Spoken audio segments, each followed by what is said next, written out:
안녕하세요, 여러분. 시댁에서 멸시를 당했던 한 여성의 극적이고 놀라운 이야기에 오신 것을 환영합니다. 오늘 우리는 김민서의 여정을 함께 탐험할 거예요. 농촌 출신으로 학업의 꿈을 포기하고 공장에서 일했던 그녀가 뜻밖의 사랑을 찾아 파란만장한 결혼 생활에 뛰어드는 이야기입니다. 시어머니와 동서의 심한 모욕, 그녀를 공순이라 부르며 멸시하는 태도부터 동서가 민서의 얼굴에 더러운 옷을 던지며 손빨래를 하라고 요구하는 긴장감 넘치는 대립까지. 하지만 이야기는 여기서 끝나지 않습니다. 시어머니가 보이스피싱으로 수십억 원을 잃고 비트코인 투자 실패로 빚더미에 오른 충격적인 반전이 펼쳐집니다. 민서는 부유한 친정의 도움으로 구세주가 되어 시댁을 구하며 시어머니의 태도를 180도 바꿔놓죠. 게다가 동서 이수진과의 화끈한 복수극은 여러분을 화면에서 눈을 뗄 수 없게 만들 거예요. 문 앞에 쓰레기를 버리는 치졸한 장난부터 매운 김치 한 덩어리로 벌어지는 마지막 전투까지. 민서가 공순이라는 멸시에서 벗어나 시댁에서 권력을 잡는 과정을 지켜보세요. 유머, 긴장, 감동이 가득한 이 이야기를 절대 놓치지 마세요. 안녕하세요. 40대 여자이자 시댁에서 천대를 받았던 며느리입니다. 제 소개부터가 심상치 않은 걸 느끼셨죠? 시댁에서 시자지를 질리게 받아서 쓸 사연이 엄청나답니다. 그중 가장 시원하고 재밌는 이야기를 몇 개 풀어보려고 해요. 그래서 시가 조금 부족하지만 재밌게 사연을 꼭 들어주시길 바랍니다. 폭풍 반전을 예고하오니 뒤로 가기를 절대 누르지 말아주세요. 농촌에서 농부의 딸로 태어난 저 김민서는 어린 나이부터 반일과 온갖 허드레시를 하며 부모님을 도왔습니다. 누가 시킨 건 아니고 제가 농사에 큰 흥미가 있어 매일 체험학습을 한다는 마음으로 열중한 거죠. 학창시절에 공부보다 농사를 좋아해서 일찌감치 공부를 포기했답니다. 그래서 전 고등학교를 실업계로 진학해서 기술 자격증을 따기도 했어요. 고등학교 졸업과 동시에 대한민국에서 가장 큰 대기업 생산직에 지원을 하고 별 기대하지 않고 농사일을 하고 지냈죠. 대기업에 지원하게 된 건 부모님의 권유가 있기도 했고 친구들도 다 지원하길래 따라서 지원서를 내봤답니다. 그런데 정말 신기하게도 합격 통지 문자가 왔어요. 저는 이게 무슨 일인가 해서 확인 전화를 해봤더니 분명한 합격이라고 전하더라고요. 그래서 저는 농사일을 그만두고 한 도시에 공장으로 들어가 일하기 시작했습니다. 대기업이라 그런지 근무 환경이 매우 깔끔하고 안전해서 일하는 데에는 큰 어려움이 없었어요. 다만 하루 종일 서서 일해서 다리와 허리가 조금 불편했답니다. 매달 통장에 찍히는 월급을 보니 힘이 절로 나서 꿋꿋이 버티게 됐죠. 그리고 교대 근무에 기숙 생활을 하다 보니 부모님을 거의 만나지 못한 건 물론이고 친구들을 만날 시간도 없었어요. 게다가 남자를 만날 시간도 없어 외로운 솔로로 오랜 세월을 보냈답니다. 공장에 남자 직원들이 많긴 했지만 동료 이상으로 보이지 않았고 저 좋다는 사람이 하나도 없어 연애를 꿈꿀 수 없었네요. 그렇게 강산이 한번 바뀔 때까지 제자리에서 열심히 일했어요. 일과 기숙사만 오가는 고립된 생활을 해서 조금 지쳐 있었는데 저에게 행복이 찾아왔답니다. 본사에서 파견 나온 직원들 중 한 남자, 최현우와 인연이 됐습니다. 매너가 몸에 배어있고 중저음의 목소리와 남자답게 까무잡잡한 피부가 매력적이었는데 그 모습을 보니 열정적이고 멋있어서 제 마음에도 쏙 들었어요. 그는 며칠 동안 공장의 모든 기계를 돌며 제작되는 제품을 연구하는 작업을 했는데 제가 맡은 공정에서 일과 관련된 대화를 나누다가 서로에게 끌리는 걸 느낀 저희는 사적인 대화를 하고 밖에서 만나기로 했답니다. 이후 저희는 사귀게 됐어요. 현우는 본사로 돌아가 바쁘게 지내면서도 주말에는 제가 있는 지방으로 내려와 데이트를 하고 돌아갔답니다. 저 역시도 남자친구를 보러 휴일을 맞춰 서울에 자주 다녀왔답니다. 사랑의 힘으로 장거리 연애를 3년 동안 하게 됐고 서로를 진심으로 사랑하고 함께 살고 싶은 마음이 저희 실에서 결혼하기로 결정했어요. 그래서 저희는 그동안 한 번도 찾아뵙지 못했던 서로의 부모님을 찾아뵙게 됐습니다. 친정 부모님은 현우가 반듯하고 예의가 바른 청년이라며 매우 마음에 들어 하시며 바로 사위로 인정해 주셨습니다. 그리고 다음 관문인 시댁에 처음 인사를 가게 됐는데 긴장이 돼서 시댁 앞에 들어가기 전부터 사시나무처럼 벌벌 떨었답니다. 현우는 제 손을 잡아주며 별일 없을 것이고 환대해 주실 테니 걱정하지 말라고 안심시켜줬어요. 이윽고 시댁에 들어갔더니 식구들이 보였어요. 시어머니와 시동생, 그리고 동서가 앉아서 기다리고 있더군요. 세 사람은 저를 위아래로 훑어보더니 시어머니가 차가운 말투로 묻더군요. 아가씨가 우리 현우 여자친구. 결혼하겠다고 인사 온 거야. 어머님, 처음 뵙겠습니다. 김민서라고 해요. 그래, 반가워. 둘이 어떻게 만났어? 대충 듣기로 같은 회사라고 했던가? 같은 회사긴 한데 저는 지방에서 생산직 직원으로 일하고 있어요. 뭐? 그럼 공장에서 일한다는 거야? 공순이 언니, 그거 고졸들이 하는 거 맞지? 고등학교 졸업하고 줄곧 공장에서 일해왔습니다. 제 대답에 시어머니는 물론이고 시동생과 동서가 입을 크게 벌리며 놀라더라고요. 동서는 이게 말이 되는 상황이냐며 시어머니한테 보이면 소리를 했습니다. 어머님, 오빠가 명문대 나와서 대기업 임원이 되기 직전인데 겨우 저런 고졸 공순이랑 결혼하겠다는 게 말이 되는 거예요. 나도 지금 알았잖니? 머리가 쑥근거리는구나. 우리 집안의 고졸자가 팔을 들이는 게 기가 막히다. 오빠가 여자 보는 눈이 이 정도로 형편없을 줄은 몰랐네요. 이거 참, 대학 교수인 내가 고졸 공순이한테 형님이라고 불러야 할 상황이 오는 건가? 진짜 불편하네. 시어머니와 동서가 저를 무시하는 발언을 하길래 크게 주눅이 들었고 저 또한 현우와 결혼하는 건 아닌 것 같다는 판단이 들었습니다. 당장 뛰쳐나가는 건 예의가 아닌 것 같아서 내보낼 때까지 버티고 참기로 했답니다. 그런데 제 남자친구 현우는 저를 무시하는 발언을 한 시어머니와 동서를 향해 크게 격분했습니다. 어머, 동서 말이면 단 줄 아세요. 학력이고 집안이고 그런 게 뭐가 중요해요. 사람만 좋고 서로 사랑하면 그만 아닌가요? 현우, 너 지금 엄마한테 소리 지른 거니? 내가 살다 우리 현우가 소리치는 건 처음 보네. 저 여자애가 얼마나 여우 같은 애인지 알 것 같다. 현우, 너는 지금 저 공순이한테 단단히 홀린 거야. 정신 차리고 제대로 된 여자 만나. 민서가 어떻다고 그런 말씀하세요. 저 이 사람과 무슨 일이 있어도 결혼할 겁니다. 엄마가 반대를 하든지 말든지 무조건 제 아내로 만들 거라고요. 현우가 강력하게 주장을 펼치자 시어머니는 땅이 꺼져라 한숨을 내쉬며 고개를 숙이고 이마를 잡고 있었고 동서는 째진 눈으로 저를 노려보며 비웃는 듯한 표정을 지었답니다. 또는 제가 시댁에 있을 분위기가 아닌 것 같다고 느껴지자 현우가 제 손을 잡고 바로 벗어났습니다. 현우는 바로 저에게 식구들의 태도를 대신해서 사과했고 자기가 가족들과 연을 끊는 한이 있더라도 저와 결혼해서 끝까지 지켜주겠다고 했어요. 저는 흔들리긴 했지만 현우를 진심으로 사랑했고 그의 아내가 되는 것이 하나의 큰 꿈이었기 때문에 헤어질 생각을 접어버렸습니다. 이후 시댁에 두어 번 다시 찾아가 인사를 드렸는데 남편이 경고한 대로 싫은 소리를 하지 않더라고요. 그저 어색하게 식사를 하고 저와 현우가 알아서 결혼 진행을 하라고만 말씀하셨답니다. 그렇게 저는 지방에서 하던 생산직 일을 그만두고 서울로 올라와서 현우의 내조를 하기로 했어요. 그리고 시댁 식구들과 마음의 거리를 좁히지 못한 채 결혼식을 올리고 혼인신고를 했답니다. 저는 시어머니와 시동생 부부와의 관계가 시간이 흐르면 해결될 줄 알았는데 안타깝게도 저는 미운 털이 제대로 박힌 며느리이자 형님이었네요.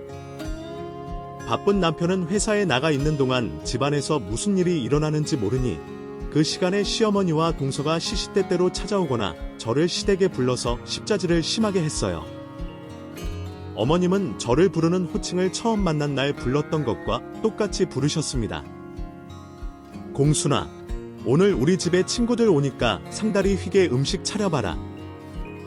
촌년이어서 할 줄 아는 거 많지? 안 해. 그냥 조금 할 줄 알아요.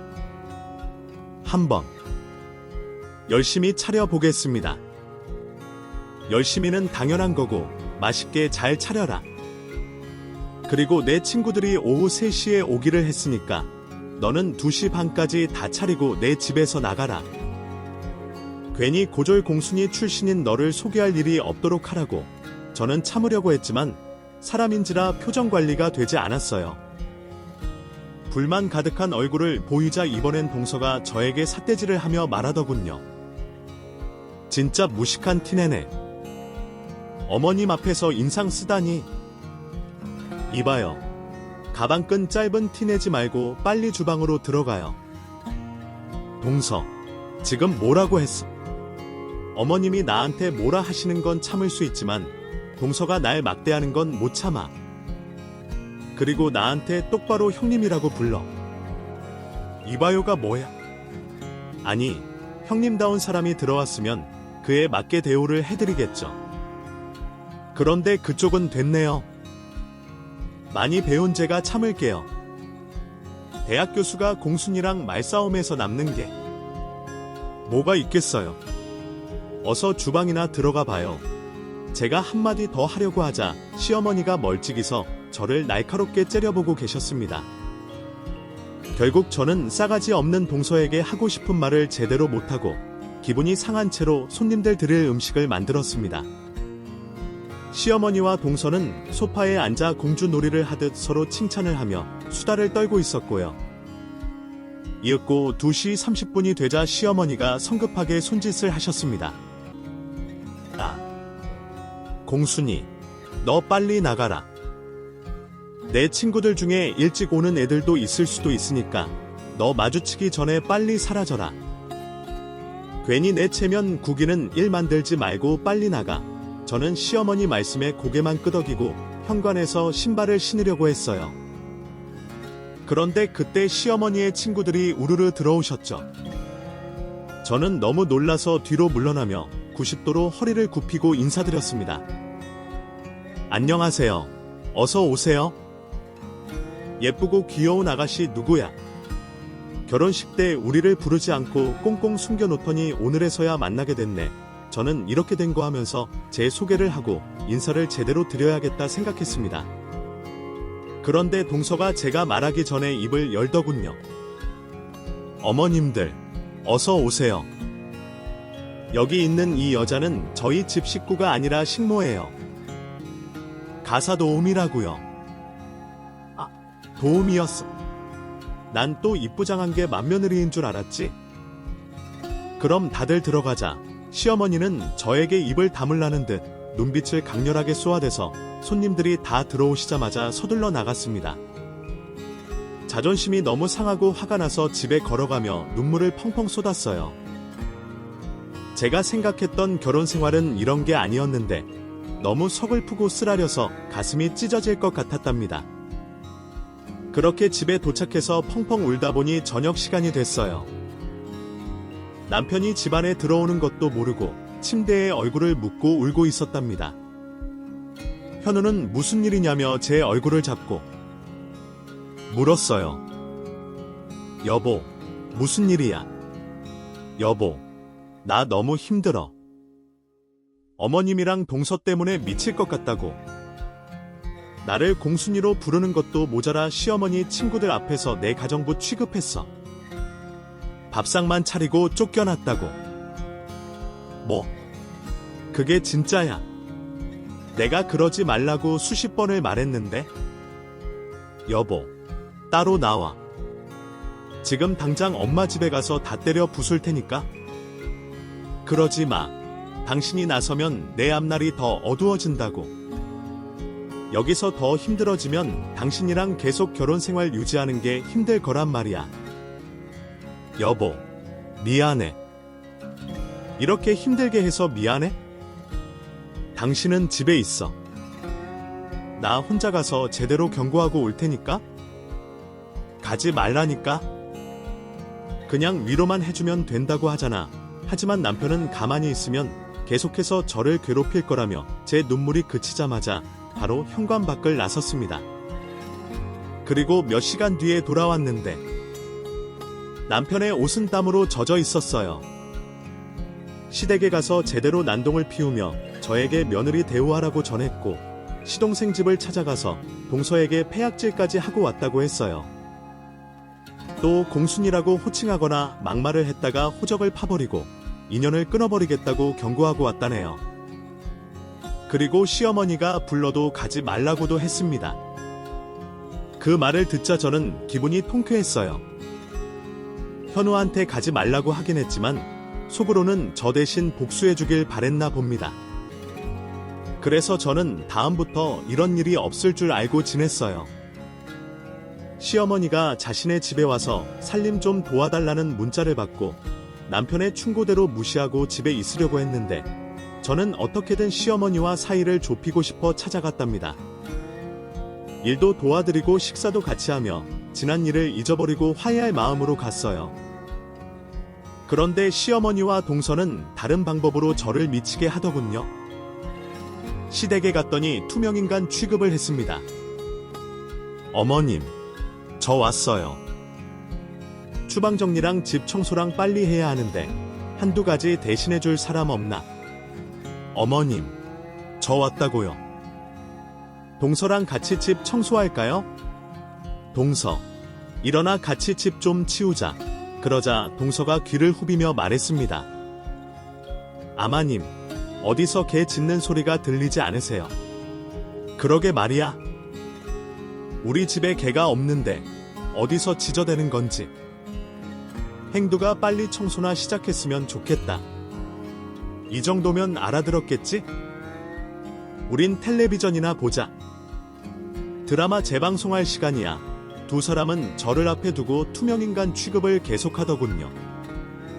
저는 이런 대우를 받으면서까지 시집 청소를 하고 싶은 마음이 없어 그냥 현관으로 걸어가 신발을 신었답니다. 그러자 시어머니가 큰 소리로 저를 부르더군요. 아, 공돌이, 너 어디 가는 거야? 공돌이요.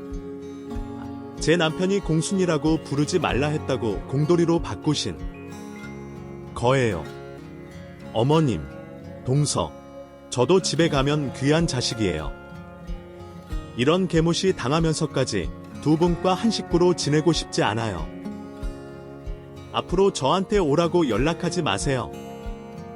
어머머, 어머님, 공돌이가 미쳤나봐요. 오빠 믿고 저렇게 뻔뻔하게 나오나봐요. 야, 공돌이, 집 청소는 하고 가야지. 동서가 주둥이를 함부로 놀리길래 다시 거실로 걸어갔습니다. 그리고 그동안 참아왔던 분노를 동서 뺨에 풀어버렸다 합니다. 짝짝 소리를 내며 양뺨을 내려쳤고 소파에서 일어나려길래 머리통을 한 대 쥐어박았습니다. 그러자 동서는 오열하기 시작했고 시어머니가 광분해서 일어나셨답니다. 이 무식한 고졸의 공순이년아, 내가 감히 내 교수 며느리한테 손찌검을 해. 때릴만 하니까 때린 거예요. 어머님, 저도 이제 더는 당하고 살지는 않을래요. 동서가 저한테 또 까불면 그땐 진짜 더러운 꼴 보여드릴 거예요. 그러니까 동서 교육 좀 잘 시켜주세요. 이년 봐라. 아, 너 어디가? 당장 이리 오지 못해. 저는 등을 돌리고 유유히 시댁에서 빠져나왔습니다. 동서의 뺨따기를 날리고 나오니 속이 얼마나 시원하던지 며칠 동안 변비에 시달렸는데 그날 시원하게 뚫었답니다. 그날 이후 시어머니에게 연락이 오지 않아서 거의 2달 동안 얼굴을 보지 않고 편하게 지냈답니다. 그런데 얼마 뒤에 기절초풍할 소식을 전해 듣게 됐습니다. 시어머니가 남편에게 울면서 연락했다며 같이 가보자고 해서 시댁에 갔더니 시어머니가 보이스피싱을 당했다는 겁니다. 요즘 보이스피싱 수법이 진화해서 사기를 많이 당한다고 하는데 들어보니 진짜 믿을 수밖에 없는 수법이더라고요. 시어머니는 통장을 꺼내놓고 떨리는 목소리로 말했습니다. 타요. 미치겠다. 검찰청에서 연락이 와서 나를 사칭한 범죄자가 있다면서 통장 번호를 알려달라길래 보이스피싱인 줄 알고 쌍욕을 하고 끊어버렸어. 그런데 다시 문자가 오더라고. 진짜 검찰청이고 인터넷에 검색해서 연락을 달라고 하는 거야.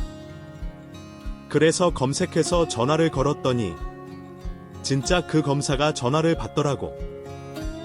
여러 설명을 하면서 전체 계좌번호랑 비밀번호를 알려달라고 그러더라고. 사기꾼이 내 이름으로 사기친 돈이 혹시 들어가 있는지 확인해야 한다면서 말이야. 그래서 바로 알려줬는데 1시간 뒤에 이체 알람이 뜨더라고. 내 전재산 10억이 빠져나갔다고 말이야. 어머님, 그럼 경찰서에 신고하셨어요. 검찰청에 직접 전화를 했는데 사기꾼이 받은 건 어떻게 된 거죠?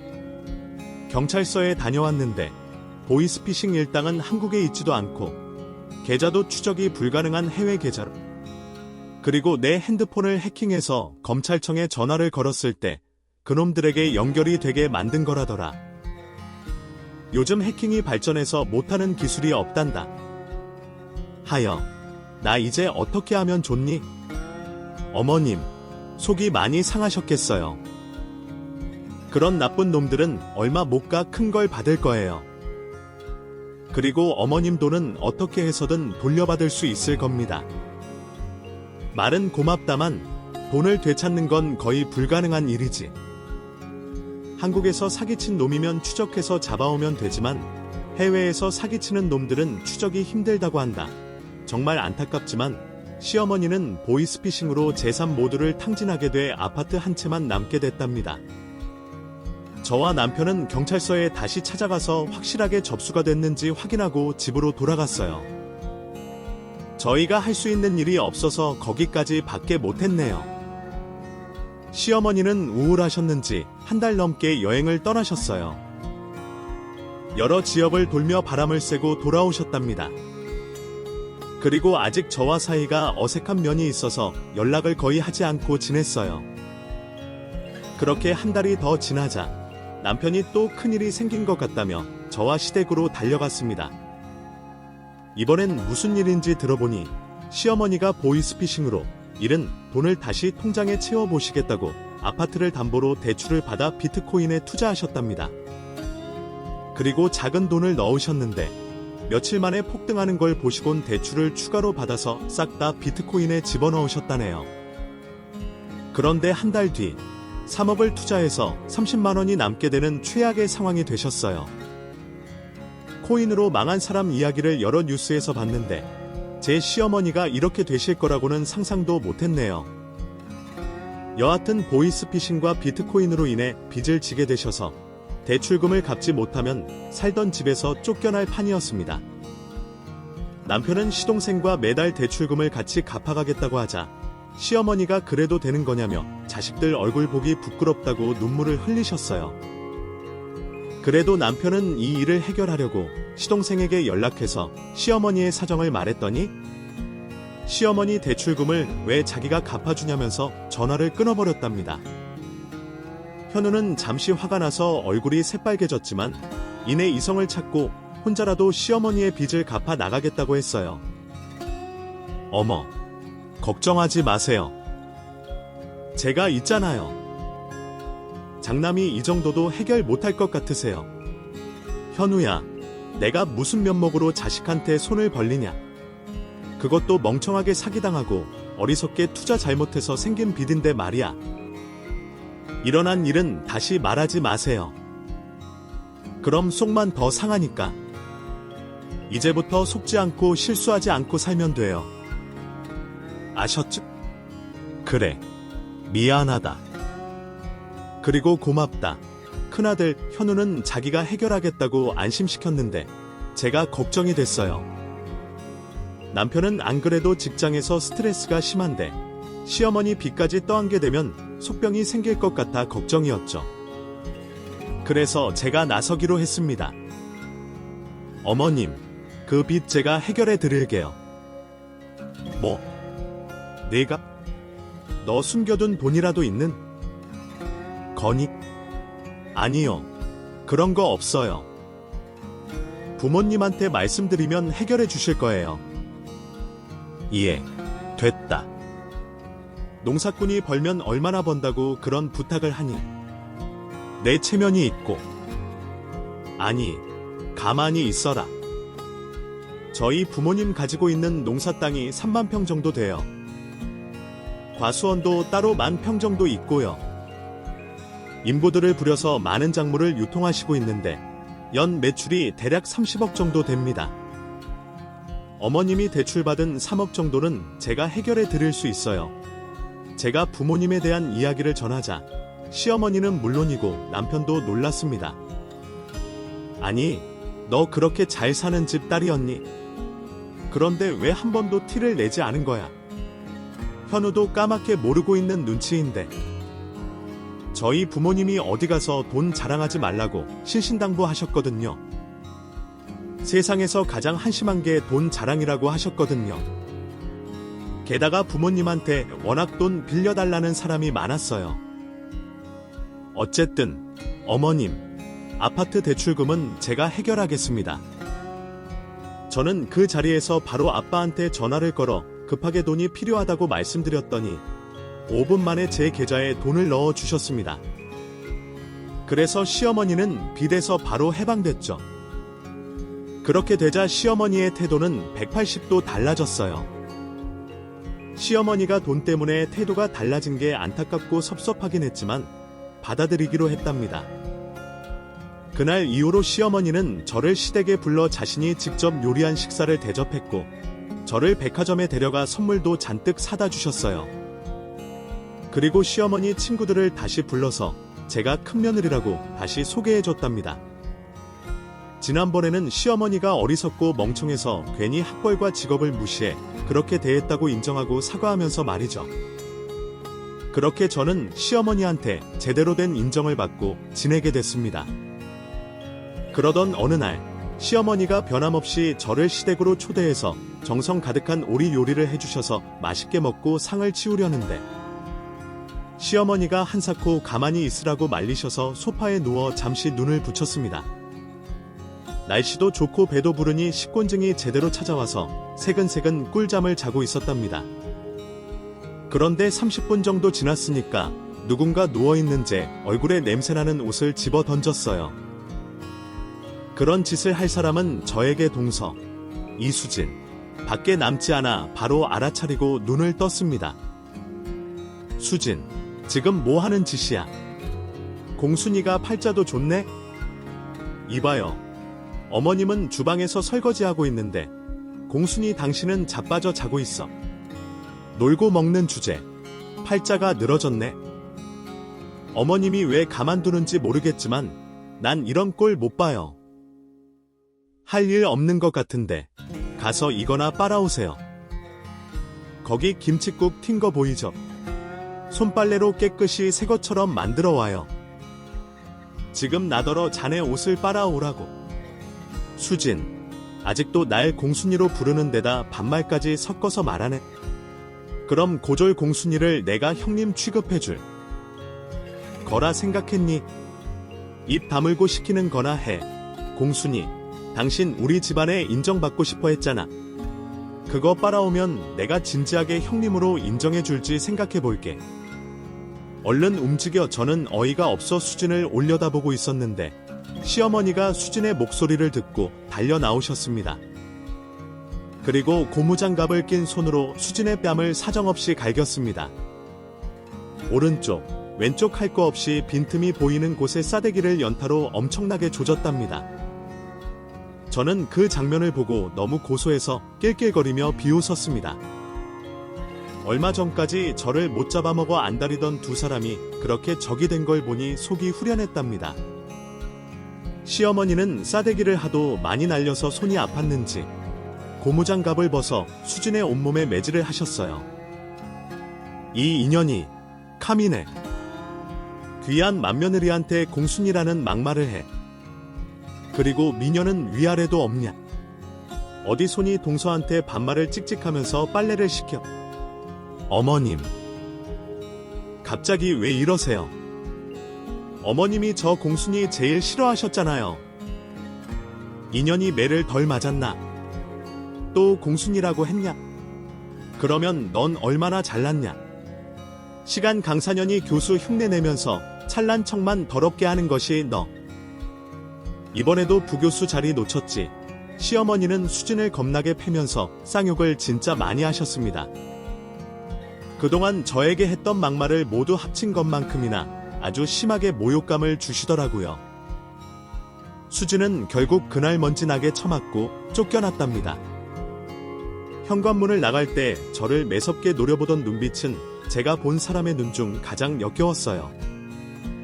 수진은 왜 시어머니가 제 편에 서게 됐는지 뒤늦게 알게 됐고 저에게 허튼 짓을 하기 시작했습니다. 제가 갑이 되는 게 마음에 들지 않았는지 유치한 복수를 하더군요. 하루는 현관문을 열었더니 쓰레기가 널려 있었어요. 너무 기분이 나빠서 경비 아저씨한테 부탁해 CCTV를 돌려보며 범인을 잡으려고 했답니다. 그 쓰레기를 투기한 사람은 예상했던 대로 수진이었어요.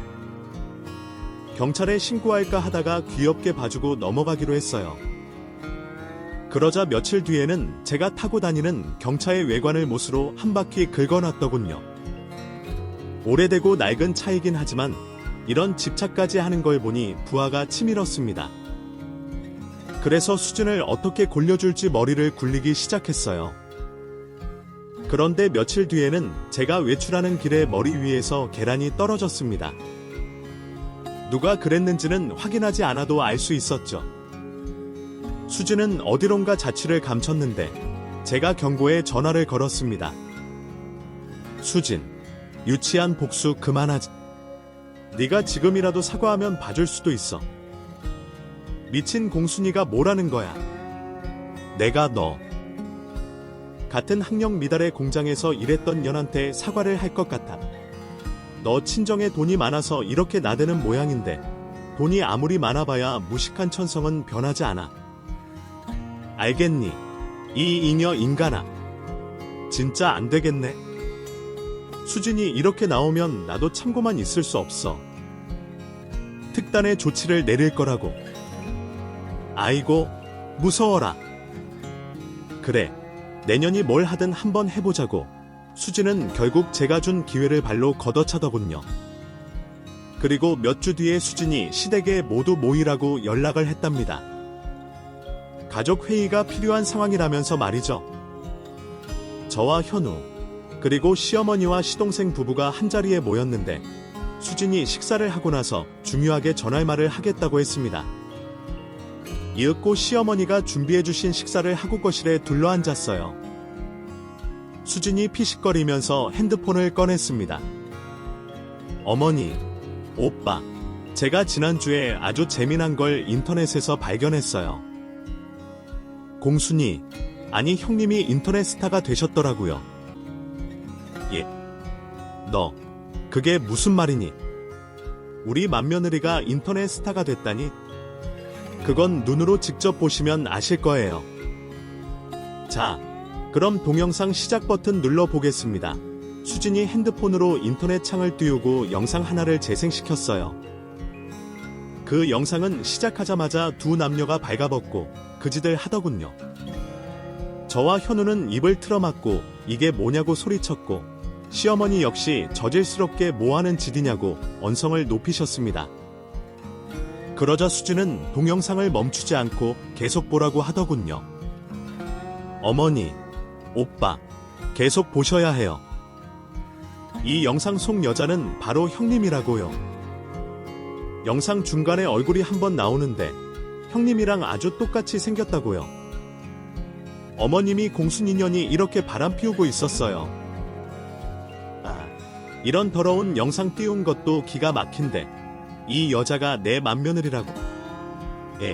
민서야, 이건 너 맞니? 저는 기가 차서 헛웃음이 나왔습니다. 진짜 웃기네. 수진, 이 더러운 영상 틀고 내가 바람난 연으로 몰고 가려는 거야. 이게 내가 말한 복수였니? 공순아, 닥치고 계속 봐봐. 여기 나오네. 스톱. 어머님, 오빠, 얼굴 보세요. 형님이 분명하죠. 시어머니는 고개를 갸웃거렸고 제 남편은 키득거리며 웃었습니다. 자, 수진 씨, 제 집사람은 가슴이 이렇게 작지 않아요. 전 영상 틀자마자 다른 사람인 걸 알았어요. 수진 씨가 어디까지 가나 보려고 기다린 겁니다. 제가 매일 보는 아내의 몸을 모를 리가 없겠죠. 그리고 이 얼굴은 살짝 민설을 담긴 했지만 이 여자는 보조개가 없네요. 제 아내는 살짝만 웃어도 양볼에 보조개가 쏙 들어간다고요. 고로 수진 씨가 삽질하신 겁니다. 아니에요. 오빠, 다시 한번 보세요. 분명히 형님이 맞다고요. 글쎄, 아니라니까. 수진 씨, 자꾸 이러시면 저 화낼 겁니다. 제 남편이 경고를 하자 시어머니가 핸드폰 영상을 다시 돌려보시더니 누가 봐도 제가 아니라는 걸 인정하셨습니다. 수진은 이를 꽉 깨물더니 씩씩거리며 숨을 몰아쉬더군요. 그래서 저도 반격에 나서기로 했답니다. 수진, 오늘 식구들 모이라고 한 거 아주 잘했어. 나도 모두가 있는 앞에서 보여줄 게 있었거든. 내가 이걸 공개해야 하나 말아야 하나 고민 많이 했는데 수진이 하는 짓 보니까 나도 똑같이 해줘야겠다고 방금 결론을 내렸어. 준비했길래 그렇게 당당하실까? 난 사생활이 아주 깨끗해서 걸릴 게 하나도 없다고. 응, 알겠어. 수진이 무슨 짓 하고 다니는지 같이 보면 알겠지. 어머님, 여보, 서방님, 지금부터 제가 보여주는 동영상에 집중해주세요. 저는 FHD 화질의 동영상입니다. 그럼 스타트. 제 핸드폰에 동영상을 켜자 시댁 식구들은 집중해서 보기 시작했습니다. 바로 수진이 화면 안에 들어왔어요. 음성도 아주 깔끔하게 잘 들렸답니다. 수진이 학과장 교수실에 들어가며 대화가 시작됐습니다. 학과장님, 저 왔어요. 이 선생, 전에 왔나? 오늘 자기가 많이 고파했는데 잘 왔어.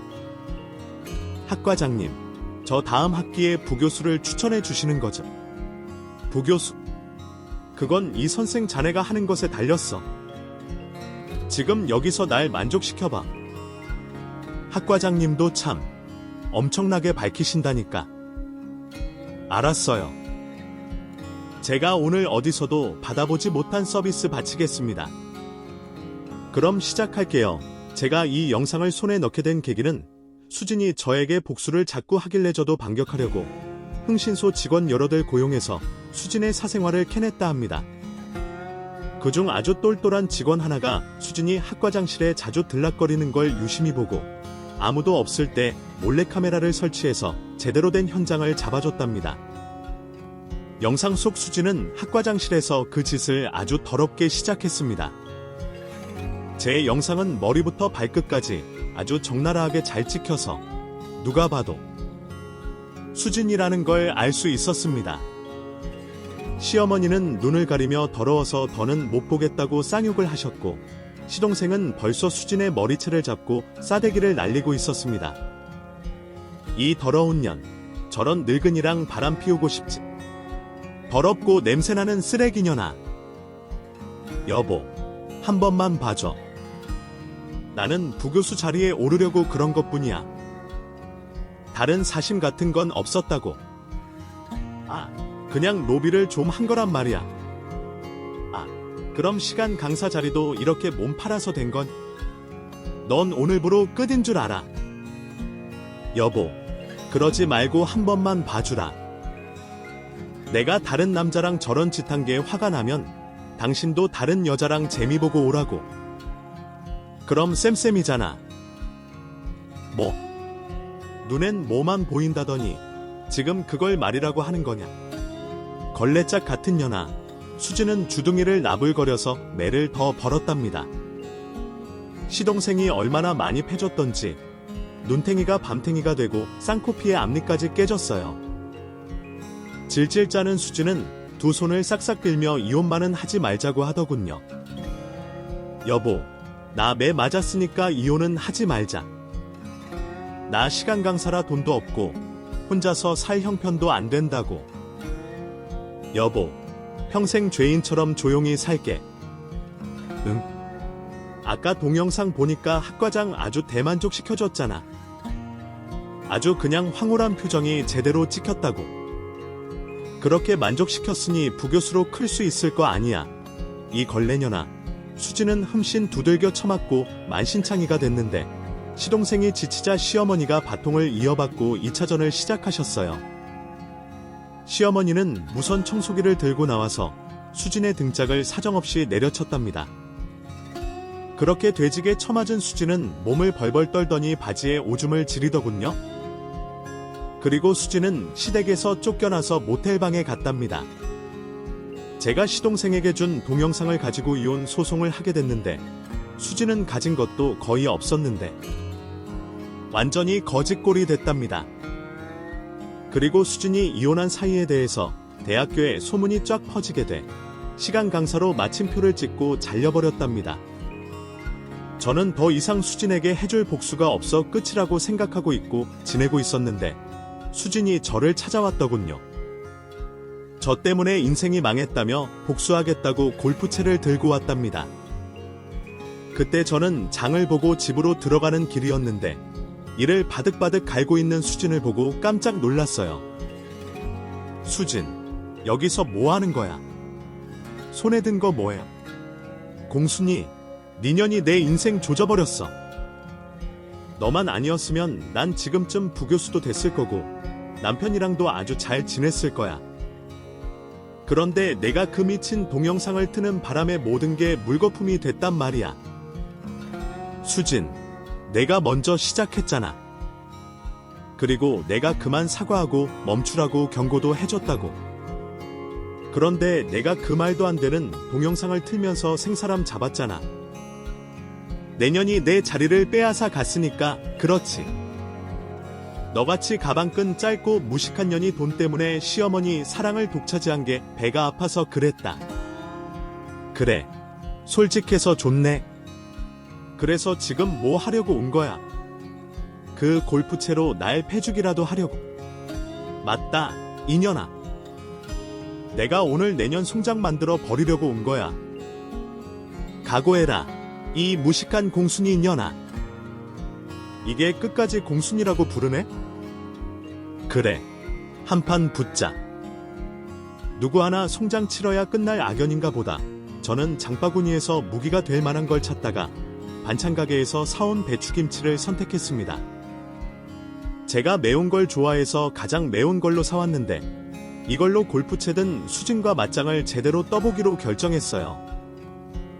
한 손에 김치 한 덩이를 집어들고 준비했습니다. 이윽고 수진이 골프채를 휘두르며 다가오자 요리조리 피한 다음 김치 싸대기를 제대로 한 방 날려줬답니다. 눈과 코에 매운 고춧가루가 들어갔는지 수진은 주저앉아 눈을 비볐습니다. 끝까지 날 열받게 하네. 공순이, 너 어디 있어? 저는 눈을 뜨지 못하는 수진 앞에 쪼그려 앉아 배추김치를 얼굴에 문대버렸습니다. 면상에 제대로 김치 양념을 버무려 줬죠. 수진, 이걸로 우리 악연 끝내자. 다시는 날 찾아오지 마. 또 나한테 오면 수진, 그 동영상 인터넷에 뿌려버릴 거야. 서방님이 올리겠다는 걸 내가 겨우 말렸는데 수진이 이렇게 날 화나게 하면 인터넷에 올려줄 거야. 그럼 인생 쪽나는 거라고. 알겠어. 나쁜 년. 협박한다고 내가 겁먹을 줄 알아. 나 성형수술로 얼굴 갈아엎으면 돼. 그깟 동영상 하나 까발린다고 해서 내 인생이 어떻게 되지는 않을 거라고. 그래서 계속 찾아와서 이렇게 무식하게 덤비겠다고. 교수는 아니어도 대학교에서 학생 가르치는 사람이 이러고 살고 싶니? 그래, 수진 하고 싶은 대로 해. 난 경고한 대로 수진 인생 끝장내고 말 테니까. 수진은 열벌건 김치 양념을 칠한 면상 위로 시뻘건 눈물을 흘리기 시작했습니다. 나 이제 인생 망했어.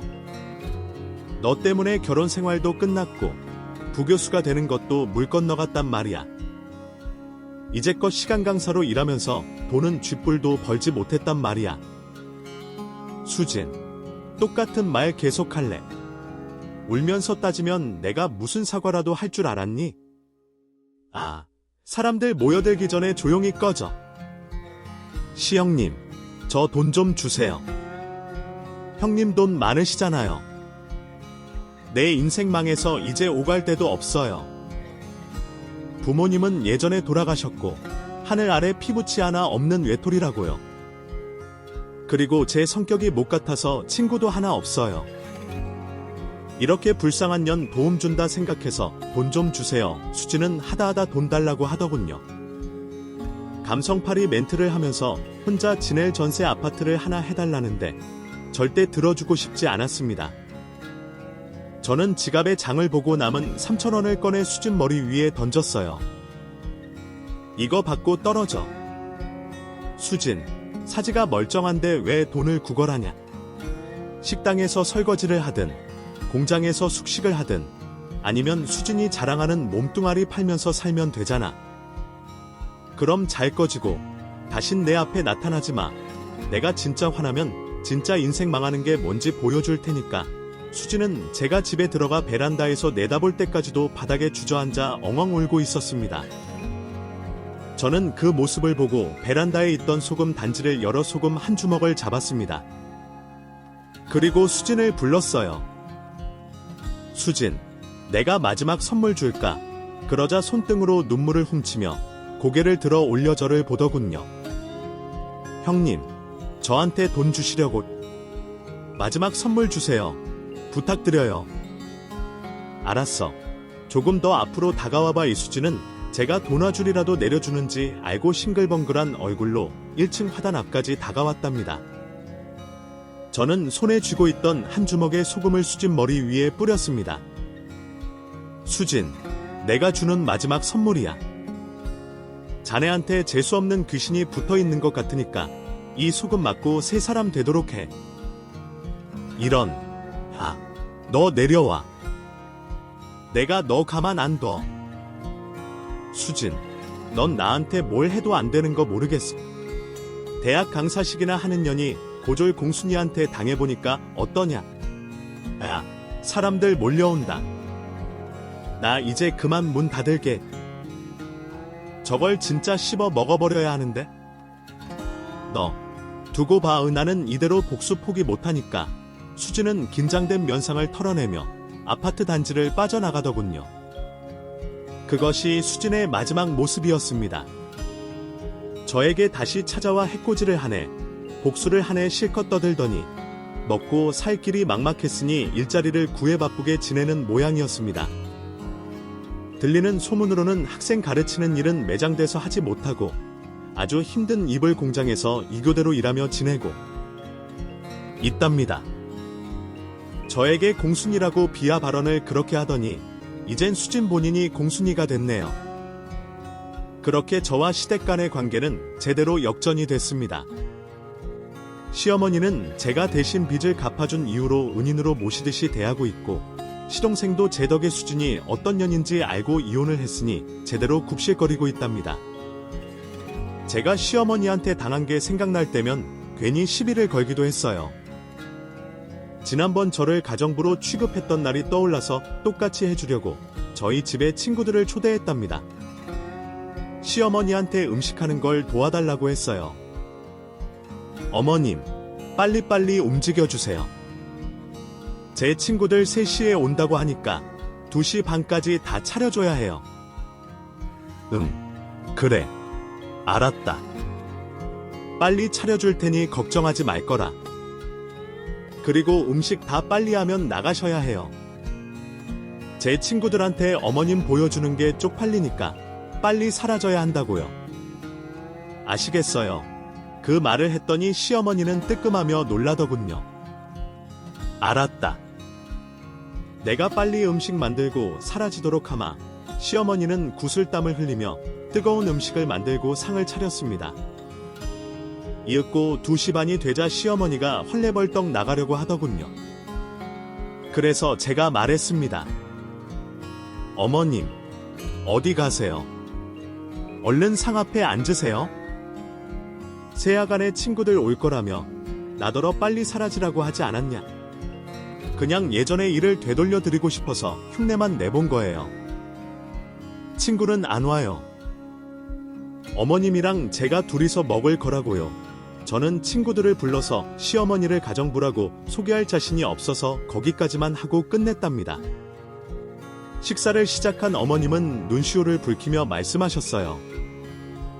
세아가, 내가 심하긴 심했구나. 정말 미안하다. 그걸 이제 아셨어요. 제가 돈이 많은 집 딸인 게 밝혀지기 전에는 늘 이런 식으로 식모 취급하셨어요. 그런데 지금은 공주마마 취급해 주시고 있죠. 미안하다. 내가 못나서 그렇다. 욕심과 심술만 가득한 늙은이여서 그랬다고. 이제 됐어요. 가슴에 쌓인 게 다 풀린 것 같으니까 앞으로 잘 지내봐요. 어머님, 저한테 공주마마 대접도 그만하세요. 적당한 거리 두고 평범한 고부 사이로 지내자고요. 아셨죠? 제 말에 어머님은 고개를 끄덕이며 알겠다고 하셨습니다. 이후부터는 시어머니를 한 달에 한두 번 만나 뵙습니다. 밥 한 끼 같이 먹고 어떻게 지내는지 안부를 주고받으며 적당한 거리를 두고 있어요. 전화로 오라 가라 하는 명령 같은 건 저도 시어머니도 하지 않고 있고요. 그리고 저와 현우는 여전히 잘 지내고 있습니다. 아직 아이가 없어서 올해는 신혼을 즐기고 있답니다. 이상 제 결혼 생활 중 재밌던 썰을 모두 풀었습니다.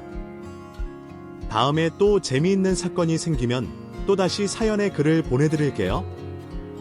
끝까지 들어주셔서 감사드립니다. 안녕히 계세요. 김민서의 감동적이고 극적인 이야기를 끝까지 함께 해주셔서 감사합니다. 이 놀라운 상황 반전의 여정에서 재미있는 시간과 많은 교훈을 얻으셨길 바랍니다. 이 이야기가 마음에 드셨다면 좋아요, 공유, 그리고 구독 버튼을 눌러주세요. 앞으로 더 많은 흥미로운 이야기를 놓치지 않도록 말이죠. 여러분의 느낌과 생각을 댓글로 남겨주시면 정말 기쁠 거예요. 다음 영상에서 다시 만나요.